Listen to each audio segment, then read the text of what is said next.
Il sito dell'azienda sanitaria Friuli Centrale, ora anche in friulano, frutto dell'accordo tra Regione e Agenzia regionale per la lingua friulana. L'Arlef ha anche lanciato una campagna di sensibilizzazione sul dono del midollo osseo.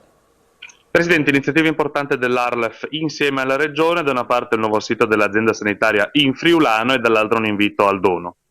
Assolutamente sì, la lingua friulana si inserisce molto bene in questo sistema che è dato dalla sanità, quindi dal sistema sanitario, ma anche dal sistema del volontariato, un volontariato che è estremamente presente nella nostra regione e che si svolge tante volte in lingua friulana, per cui avevo pensato proprio di dare al cittadino quei servizi che sono vicini alla sensibilità, soprattutto delle fasce magari meno giovani, e anche al volontariato che vediamo composto da molti giovani che parlano attivamente la lingua friulana. Ci fa molto piacere, abbiamo trovato un grande supporto dalla Regione Friuli-Venezia Giulia che in questi anni veramente ha fatto di tutto per poter portare avanti sia la politica sanitaria, ma anche la politica del volontariato, ma anche la politica linguistica. È molto importante che approdi nel mondo della sanità, perché noi abbiamo molti cittadini che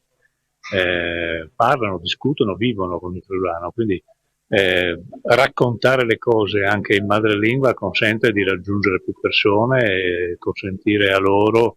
di conoscere al meglio quelli che sono i percorsi di salute. Questa è la grande questione che interessa il sistema di salute e quindi io sono particolarmente grato all'Arlef di questo lavoro e di questa opportunità che l'azienda sanitaria ha accolto giustamente e immediatamente.